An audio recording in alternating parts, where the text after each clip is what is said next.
Hello again, and welcome to Denton's Tales. Now, there are no Vikings or Norse gods or anything like that in this one. This is much more recent history. And I have to say that this video is for historical purposes only, and it does not endorse or justify any racial or political concepts, nor does it support or glorify the actions or views of those mentioned in it. It contains no personal views of my own, merely established, verifiable historical fact. And I give links to articles on this subject in the comments section below. You could say that this video, it is a study in contradiction. Yes, a study in contradiction, since everything in it is contradictory, the exact opposite of anything that might be expected from those persons involved. But it sheds a very interesting light on how someone may behave in a way that is totally out of character and goes against everything else that they have done, and I find that quite fascinating. Sometimes in history there are things that just seem out of place, things you would not expect to find in a particular country or a particular era, things that just seem wrong in a particular context. Yet nonetheless they existed, and one of those things is what I want to talk about here. Things that, as I've said, seem total opposites to what one might expect from the persons and the era concerned, and it is hard to reconcile them with other well-documented actions by those same people, but it is a historical truth. And the true representation of historical events is required for a proper understanding of them. History is what it was, not what we might want it to have been. That's not the way history goes, and that's often, I think, quite overlooked. If you were asked, in what country were the strongest animal protection rights laws passed, and those original laws forming the bulk of animal cruelty legislation in that country today, what would you say? The United States of America? Great Britain? I mean, the British have always been seen as animal lovers. In France? Or, well, here in Ireland, perhaps. Oh, well, if you picked any of those, Ducky, you'd really be wrong. Would you be wrong? The answer is Germany. Yes, Germany. And not Imperial Germany, the Germany of the Kaiserreich, nor the Weimar Republic. Oh, no, it was that. But wait for it. I hope you're sitting down. This may be a bit of a shock. Nazi Germany. Yes, indeed. Surprising as that might seem, the Third Reich. See, the two most important men in the Third Reich happened to be great animal lovers, though not always so good at loving people, it has to be said. Adolf Hitler and Reichsmarschall Hermann Göring. Yes, I kid you not. Göring collected endangered animals, and Hitler detested hunting. This is quite an interesting thing, I think, that Hitler should have been so against hunting, killing anything. He really disliked this. Well, at least hunting animals. No, I mean hunting people. Yeah, that was okay. People were fine. We just stay away from those lovely little furry animals. So don't touch them. People are expendable. Yes, as I said, historical fact. And if that surprises you, which I'm sure it probably does, here's another fact. So too was Reichsführer SS Heinrich Himmler. Yes, Himmler, who once said that hunting defenseless animals was murder, pure and simple. He didn't understand how anyone could derive pleasure from killing harmless animals. And he tried to get hunting banned even before the Nazis came to power. Now, I'm sure you didn't see that one coming. I mean, Himmler was hardly noted for his gentle treatment of people. Of course, if you were an animal, he'd love you and pat you on the head. But see, that isn't something you will find in most documentaries. No, in the immortal alleged words of Michael Caine, not a lot of people know that, probably because they are afraid that by saying anything nice about the leaders of the Third Reich in any context, they would be seen as endorsing the policies of the Third Reich, which is, of course, completely ridiculous. The one in no way represents the other. Nothing, however nice it might be, done by those persons could alter anything bad that they did. But it is an undeniable historical fact. It throws new light on the very strangely contradictory attitudes and behavior of those involved, and in no way alters or condones anything bad done by the same regime. As I said, this is a study in contradiction.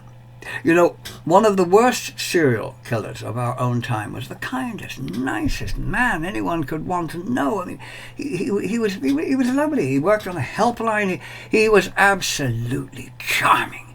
Well, when he wasn't killing young women. But that in no way lessens his appalling crimes. That is exactly the case with what I'm talking about here. Total opposites.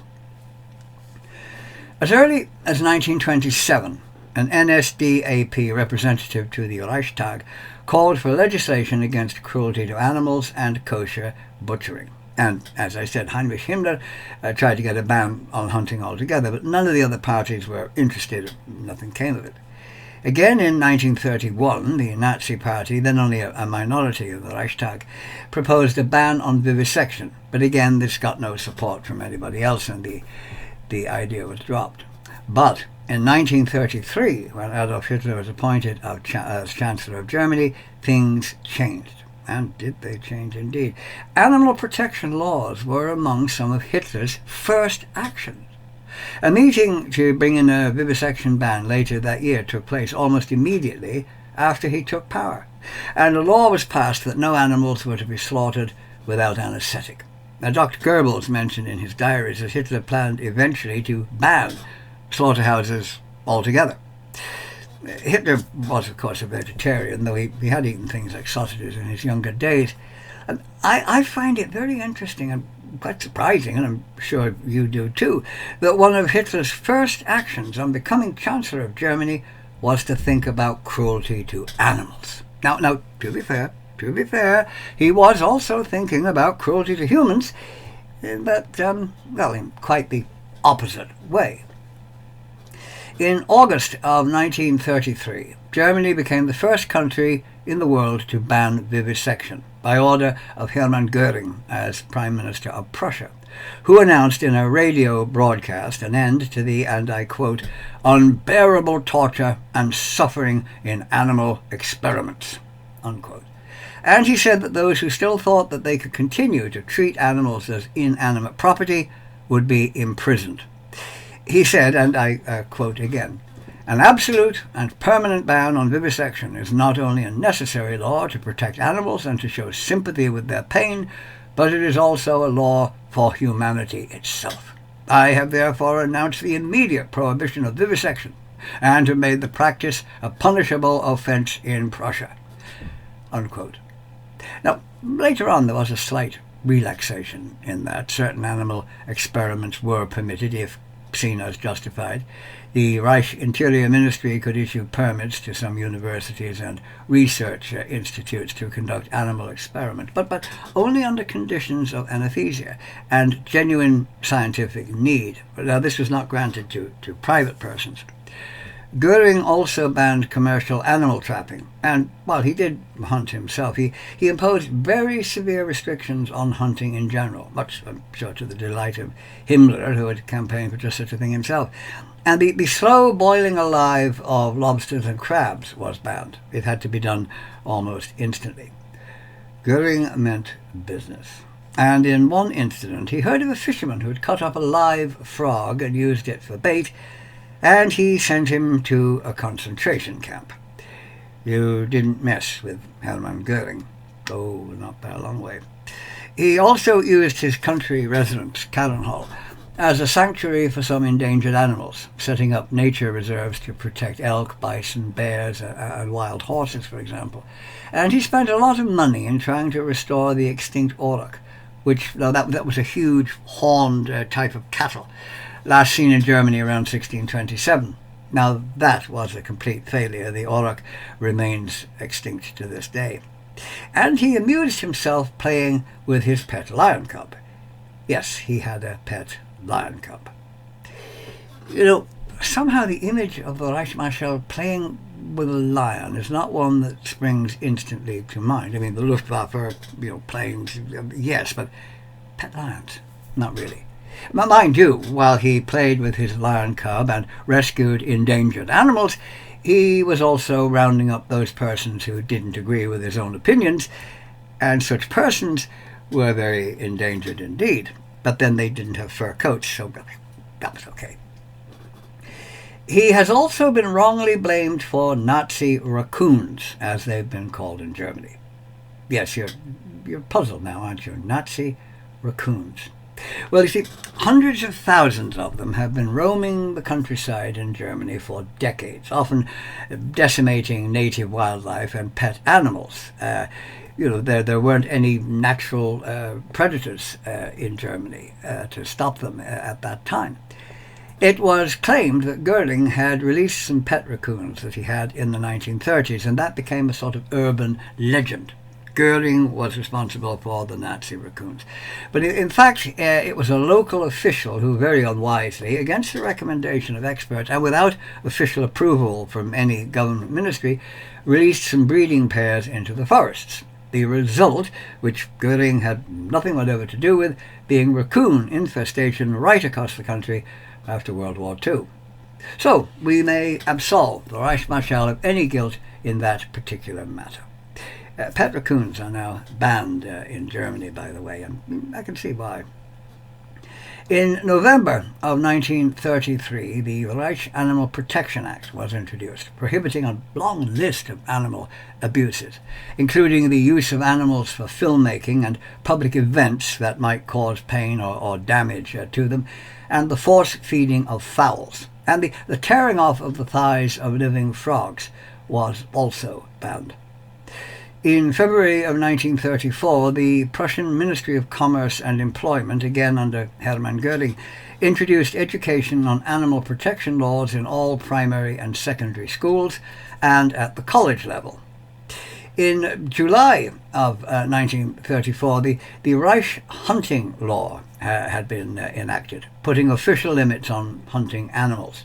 This act also created the German Hunting Society, which was tasked with educating the hunting community about ethical hunting methods. In 1935, the Reich Nature Conservation Act was passed, and that covered various ways to protect nature and the environment in general.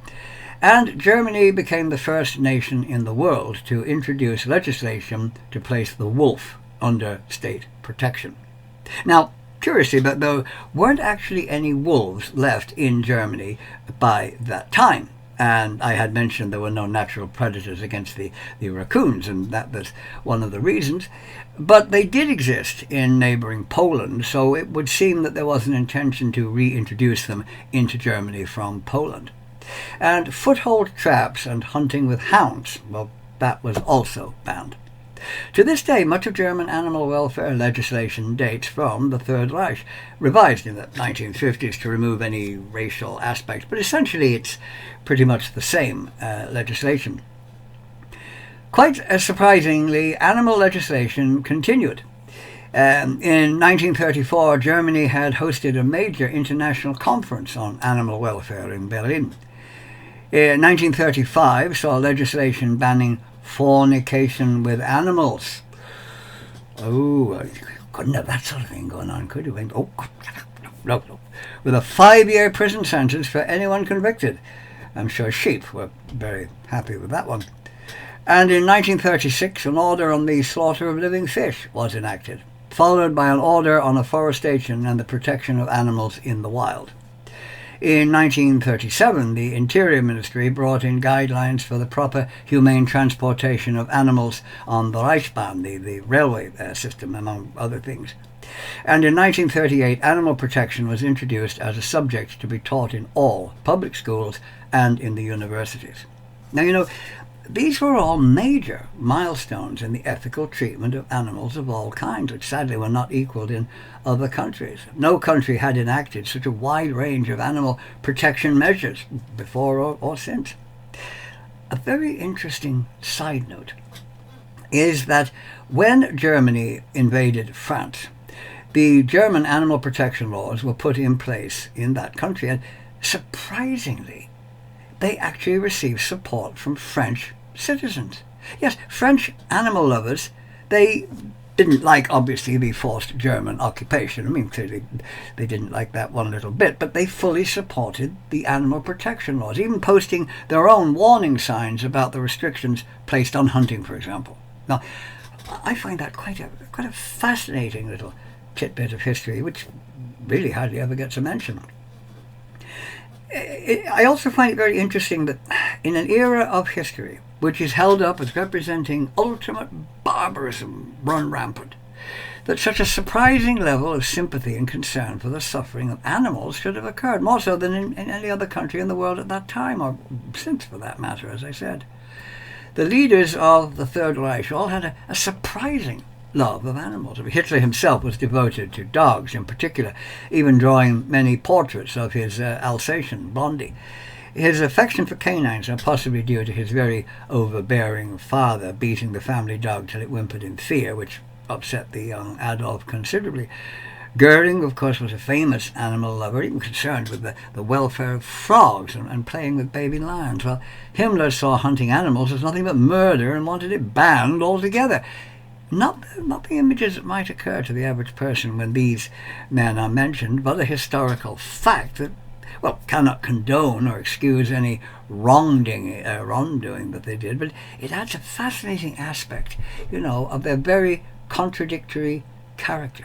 As I said, this whole thing is a study in contradiction. It has been said by learned persons that nobody is ever totally good or totally evil, that the most evil person may still be capable of kindness, and the most saintly person may commit an evil act if they see a justification for it. The end justifies the means, sort of thing. Well, Nazi Germany proves that point, doesn't it? That a regime vilified as the most evil and brutal in history should also be the most outstanding, and its humane treatment of animals is, curious in the extreme.